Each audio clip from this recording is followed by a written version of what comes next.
Oui, c'est la pause. Pas de van life pour moi en ce moment.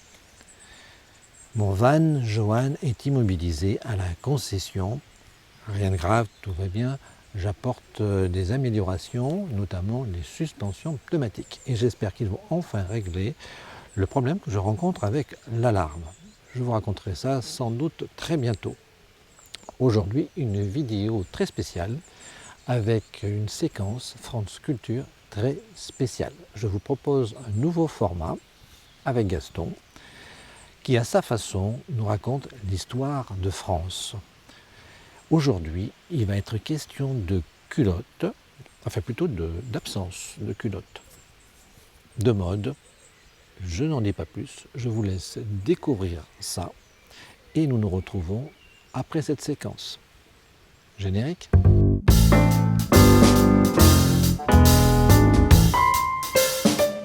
Bien, je voudrais vous parler aujourd'hui de la mode sans culotte. Ah, je vous vois déjà sourire. Quand on parle de sans culotte, bien entendu, ça fait un peu rigoler. Mais quand on évoque le mot sans culotte, on pense tout de suite à la Révolution française et aux sans culottes. C'est donc de la mode pendant la Révolution française dont je voudrais vous entretenir. Dès le début de la Révolution, on assiste à une véritable explosion de la presse. Vous voyez tous ces petits crieurs qui s'en vont dans tous les coins de Paris vendre leurs journaux. Les colporteurs vont aller en province pour les vendre dans les divers villages. Parmi tous ces journaux, il y a des journaux de mode. Ces journaux de mode vont diffuser la mode nouvelle qui sera celle de la femme patriote, qui sera celle du citoyen. Comment se présentent les journaux de mode au moment de la Révolution française? La couverture est neutre, il n'y a rien, aucune image, aucun texte même. C'est une couverture, on appelle ça une couverture muette. Par contre, quand j'ouvre, vous pouvez lire tout de suite « Journal de la mode et du goût ». C'est le numéro 1 d'ailleurs de ce journal. Alors ce journal est composé de quelques feuilles de texte, je crois qu'il y a 4 feuilles de texte, et puis surtout ce qui est intéressant, il y a une image en couleur, et cette image en couleur nous montre la nouvelle mode du début de la Révolution. Je précise que ces images, ces gravures, étaient imprimées en noir et blanc et qu'elles étaient coloriées à la main. Vous voyez le travail que ça représente. En dernière page, nous avions une chansonnette avec des paroles et la musique pour pouvoir se distraire. Alors le format, il est tout petit parce que tout simplement, c'était les imprimeurs de livres qui faisaient ces journaux-là, et donc qui imprimaient sur le format des livres, qui était le format standard. La mode entre en révolution grâce à la couleur, mais pas n'importe quelle couleur, grâce aux 3 couleurs de la nation. Le bleu, le rouge, qui sont les 2 couleurs de la ville de Paris, et le blanc, qui est la couleur du roi. En fait, ces 3 couleurs, ce sont les couleurs de la cocarde nationale. Les couturières vont s'empresser de saisir cette opportunité et vont réaliser des robes aux 3 couleurs. C'est un autre numéro de la revue de la mode et du goût, et vous voyez cette image-là qui vous montre une robe rayée aux 3 couleurs. De plus, ce modèle porte un important bonnet orné de la cocarde faite d'un nœud de ruban tricolore. C'est donc la robe de la citoyenne. Alors, voici maintenant un autre modèle de la femme patriote. Cette femme porte une redingote qu'on appelle nationale. Elle est de couleur bleu de roi, avec un liseré rouge et un large jupon blanc. Je voudrais vous montrer maintenant cette peinture du peintre Nicolas Boilly. Ce tableau date du début de la Révolution et l'on voit que le peintre a subtilement utilisé les 3 couleurs. Regardez bien, le bleu du corsage, le blanc du jupon et le rouge de la nappe qui est sur la table. Ça permet au peintre discrètement de mettre en avant ses idées révolutionnaires. Voici une image qui nous montre une des caractéristiques de la mode de ce début de la Révolution française. C'est l'importance du fichu. Le fichu, c'est un petit tissu de mousseline que les femmes portent sur les épaules. Ces fichus qui ont l'avantage d'être très bouffants par devant permettent aux femmes qui ont des petites poitrines d'un peu tromper leur monde. Et c'est pourquoi on les avait surnommés les fichus trompeurs. On a coutume de dire que c'est dans la rue que l'on voit le mieux la mode. Eh bien à Paris, c'est au jardin du Palais Royal. C'est une promenade, mais c'est aussi un lieu de plaisir où l'on aime se rencontrer, où l'on aime lécher les vitrines, si je puis dire, puisqu'il y avait des boutiques tout autour du Palais Royal, comme aujourd'hui d'ailleurs, et il y avait des cafés où il fallait se montrer. Dans le jardin du Palais Royal, on y rencontre de nombreuses jeunes femmes vêtues à la dernière mode, leur regard est effronté, mais la tenue est toujours élégante. On les avait surnommées, ces dames qui se promenaient au Palais Royal, ces jeunes femmes, les sœurs promeneuses. Ah, cela avait valu d'ailleurs au jardin du Palais Royal le surnom de jardin lupanar. Les jeunes sœurs promeneuses, habillées à la dernière mode, portent un corset bien ajusté qui met en relief leurs appas.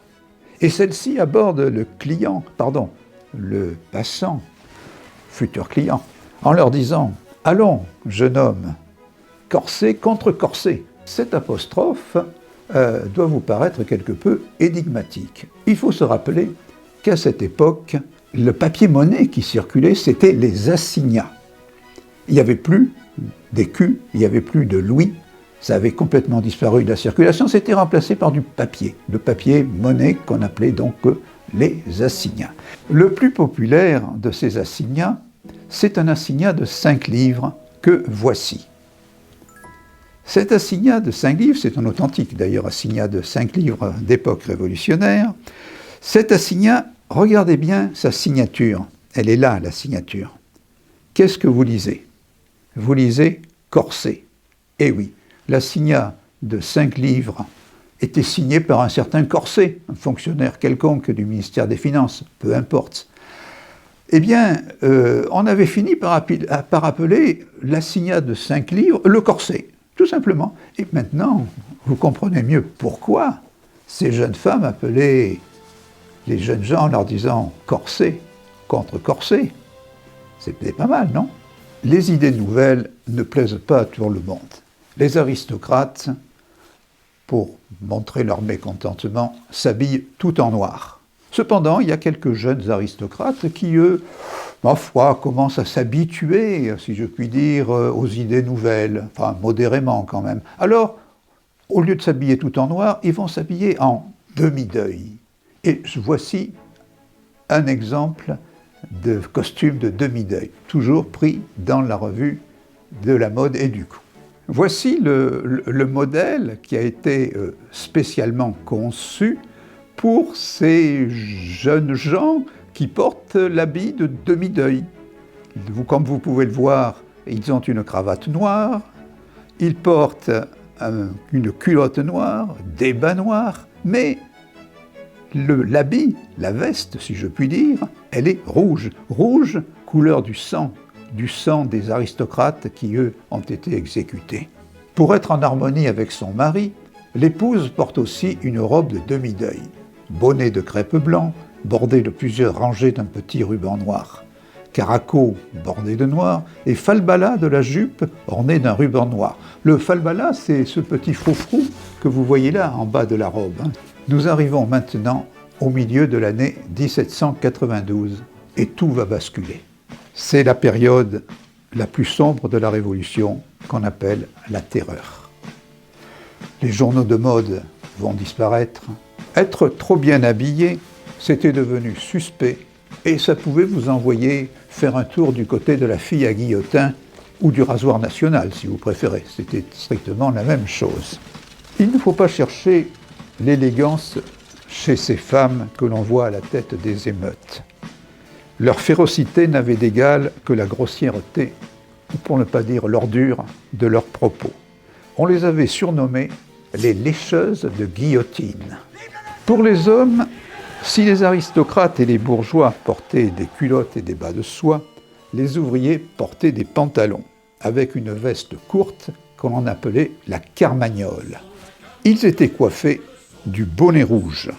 Ce bonnet, c'était celui qui était porté par les esclaves dans l'Antiquité, esclaves qui avaient été affranchis par leur maître. Autrement dit, ce bonnet, c'était le symbole de leur liberté. Alors, à côté de cette mode populaire, des jeunes gens aux idées contestataires manifestaient leur opposition au travers de leurs costumes. On les avait surnommés les muscadins. Alors ce muscadin que vous voyez à l'image porte sur son chapeau une imposante cocarde tricolore, emblème des révolutionnaires, ce qui peut paraître curieux pour un jeune qui ne partageait pas ses idées. En réalité, cette cocarde cache un astucieux système qui permettait, à l'aide d'une petite tirette, de faire disparaître les couleurs rouge et bleu pour ne faire apparaître que la couleur blanche, et cela, bien sûr, il utilisait selon les lieux et selon les circonstances. Astucieux, non? Mais une contestation beaucoup plus sanglante fut menée en Vendée par des paysans et des seigneurs qui étaient restés fidèles au roi et à la religion. Vous voyez sur cette peinture le prince de Talmont, un chef vendéen, portant le costume de deuil des aristocrates, c'est-à-dire redingote noire, culotte blanche et large ceinture de soie blanche nouée sur le côté. Également sur le chapeau, une cocarde blanche. Dans le même temps, à Paris, l'homme qui avait instauré la terreur n'adopta jamais les modes révolutionnaires. Je veux parler de Robespierre, c'est un tableau célèbre qui le représente. Il est tiré à 4 épingles, cravate blanche bien serrée dans son habit du bon faiseur. Cet homme eut même l'idée, dans sa folie dirigiste, de vouloir créer un costume national qui serait porté par l'ensemble des citoyens. Il confia au peintre David le soin de réaliser un projet de costume de citoyen français. David, peintre épris d'antiquité, imagina ce costume à la romaine. La chute de Robespierre mit fin à ce projet. L'exécution de Robespierre fut accueillie avec une grande joie, une grande liesse populaire, et l'on vit un relâchement des mœurs et des costumes. On vit apparaître à ce moment-là des excentriques, curieusement vêtus, on les appela les incroyables et les merveilleuses. L'incroyable a les cheveux qui tombent sur les oreilles, un peu comme les chiens, les oreilles des chiens qui pendent. Il porte une énorme cravate qui lui cache le menton. Il a aussi un gourdin à la main qu'il nomme son pouvoir exécutif. Quant aux merveilleuses, elles portent une robe, disons ridicule, dont elle remonte la ceinture de façon tout à fait exagérée jusque sous la poitrine. Malgré son excentricité, cette mode va influencer la mode du directoire et du consulat. La mode du directoire puis du consulat se caractérise par un retour à l'antique, plus de simplicité, des vêtements en tissu plus légers, souvent transparents d'ailleurs, et en un mot, une élégance beaucoup plus raffinée. C'en est fini de la mode sans culotte, et c'en est également fini de mon exposé. Et comme on disait sous la Révolution, salut et fraternité. J'espère que ce sujet vous a intéressé. Dites-le moi dans les commentaires. Que pensez-vous de ce format? Sa durée, pensez-vous qu'il a sa place sur ma chaîne Made in France? Est-ce que je dois créer une chaîne parallèle? J'attends vos retours et je compte aussi sur vos encouragements avec un like, avec un partage, un abonnement si ce n'est pas encore déjà fait. Il ne me reste plus qu'à vous dire salut et fraternité.